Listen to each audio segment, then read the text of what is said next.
Hello दोस्तों, कैसे हैं आप सभी। भारत एक ऐसा देश जहां कई धर्म और जाति के स्त्री व पुरुष रहते हैं, लेकिन हमारे बीच एक ऐसा समुदाय भी रहता है जो ना तो स्त्री है और ना ही पुरुष, जिसे हमारा समाज किन्नर के नाम से जानता है। एक ऐसा समुदाय जो हमें ढेर सारी दुआएं देता है, हमारे लिए सुखी और संपन्न जीवन की कामनाएं करता है, लेकिन इसके बावजूद भी एक आम इंसान इन समुदाय के बारे में बहुत ही कम जानता है। आप सभी के मन में कई सवाल होंगे। हमारे हर खुशियों में शरीक होने वाले इन लोगों का जन्म कैसे होता है, कहाँ से आते हैं इस तरह के खास लोग जो ना तो स्त्री होते हैं और ना ही पुरुष, और क्यों कभी किसी ने इन लोगों के शव यात्रा को नहीं देखा है। क्या यह लोग कभी मरते नहीं हैं? आज हम इस वीडियो में आप लोगों को किन्नरों की जिंदगी से जुड़े कुछ ऐसे चौंकाने वाले राज बताएंगे जिनके बारे में शायद आप सभी को बिल्कुल भी अंदाजा नहीं होगा। किन्नर एक ऐसा नाम जिनको सुनते ही आप थोड़ा असहज महसूस करते होंगे। समाज में अधिकतर लोग इसे हीन भावना से देखते हैं, लेकिन आपको जानकर हैरानी होगी कि किन्नरों का जिक्र पुराणों और ग्रंथों में भी किया गया है। मेडिकल साइंस की माने तो एक महिला जब गर्भवती होती है तो 3 महीने बाद शिशु के अंगों का विकास होने लगता है, लेकिन इस बीच अगर महिला किसी बीमारी से ग्रसित होती है या फिर किसी तरह की दवाओं का सेवन करती है तो गर्भ में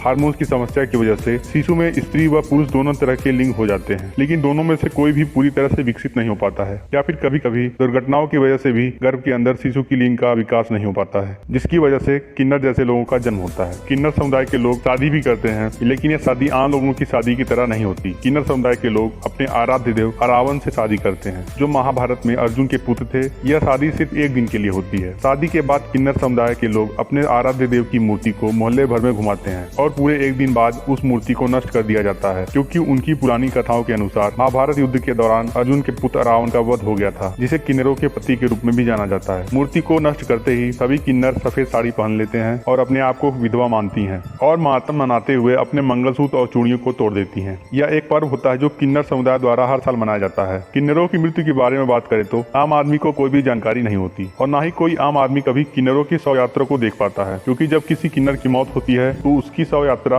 आधी रात के बाद निकाली जाती है। ऐसा इसलिए होता है क्योंकि कोई भी आम आदमी किन्नरों की शव यात्रा को देख ना सके। किन्नरों की शव यात्रा में उसके समुदाय के अलावा दूसरे समुदाय का कोई भी व्यक्ति शामिल नहीं होना चाहिए, ऐसा एक नियम इनके समुदाय में है। आपको जानकर हैरानी होगी कि किसी भी किन्नर की शव यात्रा में के साथी शोक नहीं मनाते हैं, क्योंकि उनका मानना है कि उन्हें इस नर्क भरे संसार से छुटकारा मिल गया। और शव यात्रा से पहले किन्नरों की मृत शरीर को चप्पल और जूतों से पीटा जाता है, क्योंकि किन्नरों का मानना है कि पिछले जन्म में किए गए पापों की वजह से उनका जन्म किन्नर समुदाय में हुआ है और चप्पल जूतों से पीटने की वजह से शायद उनके पिछले जन्म के पापों का खात्मा हो सके। उससे भी चौंकाने वाली बात तो यह होती है, किन्नर के शव को जलाते नहीं बल्कि दफनाते हैं। हालांकि यह हिंदू धर्म को मानते हैं, फिर भी किन्नर समुदाय के शव को दफनाने का रिवाज है। किन्नर भले ही अपना हंसता और मुस्कुराता हुआ चेहरा लेकर आपकी हर खुशी में शरीक होते हैं, लेकिन एक किन्नर अपने पूरे जीवन में एक ही दुआ मांगता है कि उन्हें अगले जन्म में भगवान किन्नर न पैदा करें। इस कलयुग में एकमात्र किन्नर ही हैं जिनके श्राप और वरदान फलित होते हैं, इसलिए किन्नरों की हाय और आशीर्वाद बहुत महत्व रखते हैं। बच्चे का जन्म हो चाहे विवाह, किन्नर समुदाय हमेशा आशीर्वाद देने के लिए जरूर आते हैं। हमारे समाज में किन्नर का अपमान अशुभ, वहीं किन्नर का आशीर्वाद शुभ माना जाता है। किन्नर की दुनिया का एक सच यह भी है कि वह अपनी दुनिया में खुश तो रहते हैं, मगर